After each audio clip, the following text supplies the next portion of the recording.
Hello, everyone, and good morning, good afternoon, good evening, wherever you are. Now we are back to my mini course of DevOps, especially Introduction to DevOps. I'm emphasizing to introduction, and just to add more notes, I'm not an expert. This is based on my own experience, and also as also done by Microsoft and many other companies. But I'm going to discuss DevOps in a more agnostic. I don't care about the technology. I don't care about the process. The process, like, are you using agile or are you using waterfall or many things. Let's put the very foundational basic of DevOps first. This is the introduction to DevOps course with me. I'm Aaron Kusumawardono. This is now entering chapter 2. We have described what is the basic ideas. We have discussed about the DevOps and why if you have DevOps is not as easy as you think, and there is some kind of elements or whatever you say, but you have to have the people first, and then the process and the tools. This is to continue the discussion of having the people. We are not going to discuss any infra. We are not going to discuss any technology specific. You can use any kinds of tooling, other tooling, not just Azure DevOps. I use Azure DevOps as for me to give a quick sample tool to use. Of course, I'll give you why I use Azure DevOps, and I'm not going to discuss infra and software development specific. But there is maybe a slight conceptual, but I'm going to assure you the conceptual of knowing the software development and also the operational, especially the IT ops specific, is also will be the basic of DevOps itself. About me, you can see on my channel. This is my channel, Visual Studio Indonesia. We have discussed this, and let me go to the chapter 2. Okay, we have discussed there's a collaboration that is needed. If the collaboration runs well, you don't need a specific DevOps person actually. Now, this is chapter 2. If there's no people, of course, there is no DevOps.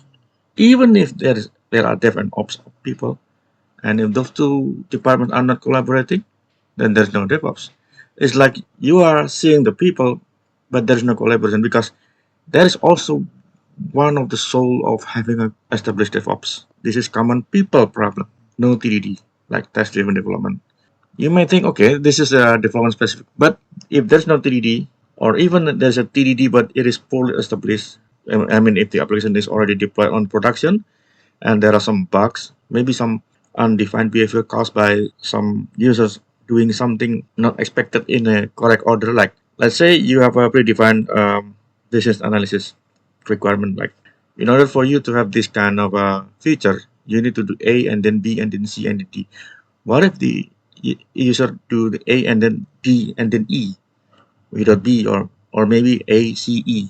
If there is a error or exception or crash, then quite often the blaming goes to the ops team. What the development people usually say with works on my machine, because they always assume that based on the poorly established TDD, I'm sorry I have to say upfront, that it works on his or her machine. Why a person doesn't work without really trying to analyze if there is something wrong on the step, on the sequence. There are many of them. You can see on the any articles that define the TDD. And then development often perceive things works well on their own environment. This also I've already mentioned in the first point. The app will always run without IDE, and they have to be able to run the basic CI. Quite often I heard and I experienced the some developers that no, I'm just using Visual Studio to compile. I don't care about the CI because I know it works if you're using or opening inside Visual Studio. That kind of mentality to me, no matter how senior he or she, again, I have to say it is mostly a kind of ignorance, because once your application, especially on the CI first, and if the CI is already established very nicely and with the correct best practice, like you are doing TDD, you are checking dependencies, you are scanning your code, and some CI/CD, especially if you are using .NET, they have some kind of way to check if the dependency of those libraries, especially in terms of NuGet package, if you are using .NET, are vulnerable in a sense that there are CVE assigned to that kind of dependencies with specific versions. That kind of thing usually not being checked by the developers, and not just original or general developer. Also, many senior developer will not check that. I say in a very respectful way, will not check, but many times they are ignoring that. They don't check. That kind of thinking is usually cannot be accepted even for the operational department, because operational department usually dealing with the scripts like how are you going to define the environment, especially now we have many kinds of tooling for doing the infrastructure as a code, such as if you are using Azure, there is ARM, Bicep. I will explain more about that, but later for now. There is also no strong team integration in the code. Okay, how far are you sure that developers or operation team as a team player will not break the code on every code commit? And this is important because usually operation will not join the development team. There are certain scenarios that they will join, especially they have to know how is the application is going to be deployed. Now that you can use YAML as the build or release definition, for example, we often see that there is no clear line or borderline communication. Clear line in the sense that you have to have a good separation of responsibility within the dev and operational department, of course. But at the same time, they have to be aware that there should be no overlap responsibility, but there are also shared responsibility. And that shared responsibility should not be seen as overlapping responsibility, because if you don't have a shared responsibility, there should be no DevOps, right? You are going to have collaboration between dev and ops. Why you have DevOps? And then we have other problems like tedious manual deployments, often not idempotent. Idempotent I will describe later, but please pay attention of this term, idempotent. And as far as I know, Chef has this feature. ARM Bicep do not have it, at least on the current release. I don't know whether Terraform has it, but Terraform you can have some kind of way to quote unquote dry run before you are actually deploying the infrastructure. Now, even for development department, they have to know about that, because quite often the Terraform code is also at the same repo of the application development. You have known that operation usually puts constraint near end of the development phase. For example, hey, I got the news from this company that this OS with this version is not going to be used anymore. And there is also some kind of a security patch that I have to do it as soon as possible. There's something that giving constraint on the end of the development phase, because then development needs to be able to at least deploy to the SIT or UIT. Now they cannot because of that. And also many things like no mutual understanding on operating system and runtime lifecycle. No easy way to reproduce with the desired configuration requirement. Yet you already know that I discussed about it works on my machine, it works on, there is something nasty on that kind of scenario, right? There's no easy way to reproduce. And then sometimes even there is a different ops. There is some, I think it's a bad idea to have a competition on those two development, right? When you have competition, there is a high possibility that you will not have a good collaboration, because many team is like going to show, okay, I'm better and you're not, and you're worse. Something like that is not good for collaboration. And believe me, I have seen that kind of a scenario, and it's always getting worse. And bonus problem, there are no 3S guarantee for security. Like, you have to ensure that your app and also your application deployment has to meet these 3S: secure by default, secure by design, secure by deployment. And those points are boiled down to no clear understanding, of course, no communication. Maybe there is communication, but then you have boundaries like responsibility boundaries. At least understand where are your actual responsibility. Because if there is no consensus on agreement on what are the responsibility of dev and ops, how do you know the boundaries? Now, even you have the responsibility written nicely or clear out, how do you know there are still a boundaries? Why these boundaries is important? And I'm purposely not writing in this point, because if you know the boundaries, there should be less blaming on each other, because you already know I'm not going to touch that. Like a developer should not be responsible for configuring the server. He can make a suggestion, he can make a recommendation, but there is no, and I emphasize this, there is no way for developer to influence directly on the server configuration. Yes, there will be less obstacles if you are using cloud, for example. But if you are deploying your apps on VM, like Azure VM or AWS EC2, for example, you have to pay attention of those clear boundaries. If you are deploying your app, will that bring impacts on the existing operating system? Or you can say, okay, I use container. Even on container itself, there are some potential problems that you have to take care first and you have to think. This is why I mentioned about no common required knowledge well understood. Usually they have their own ego, like you don't know anything about infra, right? So don't give any suggestion. And then the development department say you don't know anything about development, you don't know anything about programming language and binary compatibility and how it has some alignment of are we going to operate, because right now the only development department that we have only support .NET or support Java, for example. Or maybe, okay, I only guarantee that our development department only support .NET and Java. I know that it boils down on the current knowledge and experience and skill set of that kind of department, especially development department.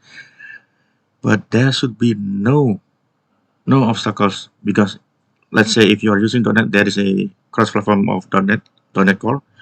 Java is already cross-platform in the beginning. Like you can run Java on Linux, on Windows, or many kinds of other operating systems such as um, mini computers like AS400 and the latest incarnation. I think the IBM I series is actually the modern AS400. Usually, when you do those kind of things like development department and the IT ops department, you see on the daily activities that they do, developer wants changes. Even if you're just copying your file on the server, like deploy, it's also a change, because once that application is run, there are some consideration like how are the condition of the memory, storage uses, and many things like maybe network. If that takes more amount of I/O every time the application is running, then the server will be unstable, and that will also bring headaches to the operation department, because IT ops usually want stabilities. There's nothing wrong with that actually, as long as those two main norm or main goal of each department are communicated. This is why I already mentioned in the previous video, continuous collaboration should be done as part of habit. Therefore, if you do that and you get used to, it also can be crystallized as a culture. I mentioned about the common shared knowledge for both dev and ops. I draw a Venn diagram. You have server development department, you have IT ops department, and I know it's three department, but server development has their own specific knowledge, such as programming language, development unit tests, automated tests, and in some sense, automated tests can be considered as the shared knowledge, because you can have a deployment of Playwright, or I think that there are also Selenium. Selenium is the oldest one. Playwright is the newest one. And there is also Appium, or I think there is a Catalan from IBM as well to test in an automated way. And then also you have known HP functional tester or UI tester, if I'm not mistaken. Please correct me if I'm wrong in the comment. That kind of thing can be seen as both common understanding for dev and ops. Of course, there are more important things to know, like the application lifecycle management. Even the operation department is usually okay. You're not part of this development. No, they are part of the development, because once your application is going to be deployed, they have to know. And once the application after being deployed, they have to observe it and monitor it, right, as part of the operation. This is why they have to understand the at least ALM. ALM, application lifecycle management, is part of the larger discipline of software development lifecycle. You have to know the lifecycle of the operating system, underlying operating system for the app, including Windows, Linux, and maybe you have other kinds of OS. There is also application runtime lifecycle. Are you paying attention on how the release lifecycle of .NET, including the support of .NET and also the Java? And then you have to know the blue-green deployment. Blue-green deployment means that if you are going to deploy something, there should be at least two kind of deployment. You are having an existing deployment slot A, and then you have B. You deploy to B first, and then you switch. But that kind of a simplified concept usually are not being understood, even not just by development department, but also operation department, because they have to know. I have to provide some space and some place to have these two deployment. That means can be between two different kinds of environment. Although we can simplify this using container, which is why the next point is containerized app. For container, you just deploy your image and then run it as a container. Why it is used? I have already mentioned some factors before, and later I will explain on the next chapter. Then you have to know all the deployment stages related to that, like there's a development stage, SIT stage, UAT, and production. There should be one script deployment, and that script must be able to support or to have a rollback. This is related to why I mentioned about idempotent. Idempotent means that when your script or sequence are failing on a certain point, you must be able to roll back gracefully. And the easiest thing to do is by having container, of course. But that is not one thing. You can still have containerized app to be deployed, and you can still have rollback on your deployment, of course. And then you have a IAC, infrastructure as a code. Like I have mentioned before, usually the Terraform, ARM, or Bicep is also deployed, and it is also being put inside the same repo as the application code repo.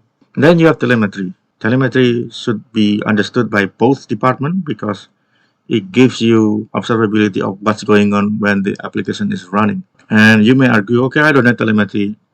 How are you going to quickly deduce what's going on if you don't have log, for example? I know that there are some articles that say, okay, having log have their own bad practice, and then you have to understand some kind of established modern pattern when you are doing the web application, especially if you are deploying your app on cloud. There is a circuit breaker pattern. I know it is not all, but it will not fit on this 30 minutes course, right? You have the common set knowledge for both development and operation. We have to establish as simple as possible way to measure the maturity between those departments, and also start from the each of the department first, like understanding the boundaries of responsibilities, and then you can try to understand the other department. This is why I put as simple as possible flows. First, you need to understand department scope responsibility. Like if you are in development department, you have to know understand the department scope or responsibility, and then understanding department's member roles and position. I mentioned about role and position. Like role, like are you managing the application development, or are you managing the change management? That's something that has to be understood. And then you have to encourage ownership. You have to be proud of your craftsmanship. There are many articles already done that and explain to you how to do that. And having that kind of ownership mentality, then you are going to be part of your accountability. Like you are really understand your own accountability because you understand your responsibility and ownership first, and then you understand that you have the accountability on doing that as part of your job. Then we can understand, or at least start to understand, other department scope and responsibility. Before we are going to chapter 3, I'm going to go back to visit my diagram friend. This shared knowledge is very important, and this can be seen as understanding the responsibilities, but this comes after understanding because it is now being shared I should mention also this shared knowledge is also should be seen as shared responsibility. Like you have to be able to maintain the ALM together. You have to be able to at least understand the general idea of the life cycle. Like for example, now Windows 10 is out of support unless you pay the extended support, for example. That kind of thing has to be assessed, has to be known. Even if you are using Linux, for example, there is also the short-term release or short-term support, and there is also LTS or long-term support. If you are using either Ubuntu or Red Hat Enterprise Linux or any kinds of Linux distribution that you have, all of those department has to know and has to agree. Either you are going to support, like let's say it now it is 2026. We still have support for .NET 10, for example, because .NET 10 is released last year, and it has 3 years of support. Every time that .NET has even released, such as 10, 8, they have 3 years of support. Right now in this year, we are going to have a .NET 11 on November. That kind of thing is very nice because it is not unpredictable. It is predictable. IT ops department has to know. But at the same time, the development department has to know, okay, if I'm going to use Linux as part of the operating system environment of the app, then I have to know which version that is still valid for me to use. I know if you use container, it's already done by the container that okay, I'm going to use Ubuntu version 24.04, blah blah blah. But that kind of knowledge you have to know, and you have to sit together, agree on one thing. Okay, I'm going to use this, and then there are certain schedule for cut off. Okay, I'm not going to use, let's say, .NET 10 anymore after maybe year 2029, for example. That kind of thing has to be written, and yeah, those two department has to know. That's why if you already have a culture of communication and collaboration, this already nicely or naturally flown within the activities. And I mentioned about the telemetry. Telemetry, the basic simple thing of telemetry is logging, of course. But there are much more. If you use a development model of web application, there are some established standards such as I forgot the RFC number, the problem detail for HTTP. We have to use that because that describes a way to have general information like if you have response, how are you going to do or have some ideas. Let's say you have a not just 200 but also like 500 or 501 or 400. 400 mean bad request, 500 is a server error, that kind of thing. But even for server error, you have to be as detailed as possible to describe what are the error. But there should be a boundaries for that. If your app is going to be deployed on production, all of the detail should not be shown directly. But at least you have to give us the correlation ID. It is common to use correlation ID. I don't know about that in AWS, but if you use Azure for the cloud environment, you'll have a correlation ID everywhere, especially if you view the running logs using application insight.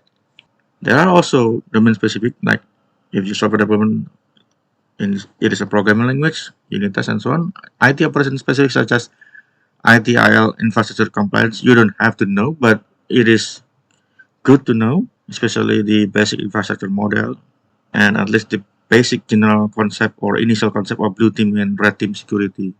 The team that do the defense, team that do the does the offense, for example, for the security thing. And then there's also virtual machines. You need to know virtual machines because if you are using container, that container runs in a specific virtual machines. There's also some kind of terms that maybe not all of you familiar, like noisy neighbors. If you use virtual machine, this kind of problem are real. How are you dealing with the problem of the I/O are not quite responding because the other VM is using it heavily? How are you going to analyze that? I know that kind of thing may not be a problem if you use cloud, but that kind of thing may be a bit of problematic if you use large server that's going to be used for the virtual machine to host the virtual machines, especially on the cloud. You may think, okay, why don't I just deploy the virtual machines? There are some companies that do that for their own reasons because they really want to have control on the host of the VM. The what is the term for that? Hypervisor or something. They want to have control of that host. So they cut some cost saving. Yeah, they have some cost saving because they are not going to maintain the OS, but they have their own virtual machine infrastructure. They have to want control, full control. So that's one thing. And then you have to deal with the nosy neighbors. So don't say I'm not warning you. I have warned you, right? Now this is a basic simplified things of putting those people to work, the people of dev and ops. The common sense is just having communication, and then of course communication, collaboration.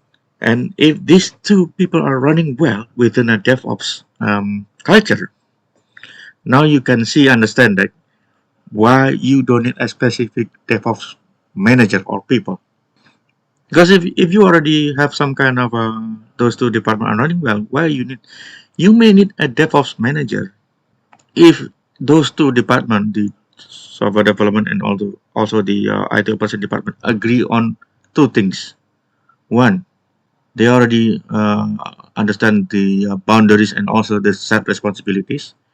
Two, if the DevOps manager main responsibility is already understood by those two departments. I'm going to give you the details of this responsibility later in the next chapter, but basically DevOps manager responsibilities are three.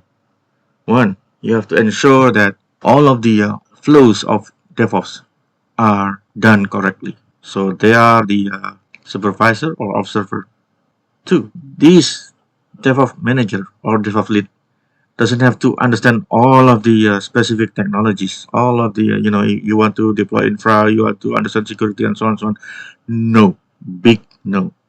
Which is why, okay, I have to admit that sometimes I get a job offer from people that say, okay, I want to have you as a DevOps manager, and then you have to understand Linux, you have to understand Windows, you have to understand how to configure the server, you have to understand how the server is going to use firewalls, and even behind some strange infrastructure thing that I don't really understand, like how are you going to deploy on Azure using the VNet peering, for example. I know the concept of the VNet peering, but actual implementation, I don't have enough experience. I mostly done and work in a software development activity. This is my specialization, but I understand the VNet peering. I understand the basic work of firewall. I also now starting to understand how are you going to relate the firewall and also the VNet peering, especially you are going to do the setup, like giving the address space in terms of CIDR, for example.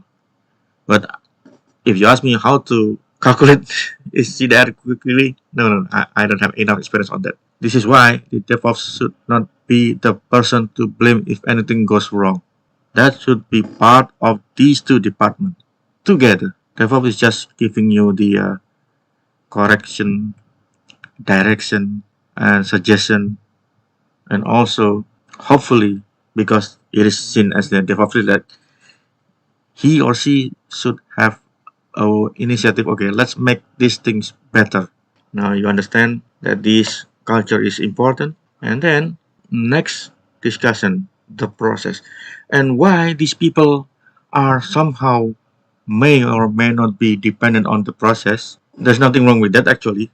If the people decide the process, that would be a easiest thing to do, especially if you have a DevOps the culture already established. Then you can decide, okay, we are comfortable only using this kind of process.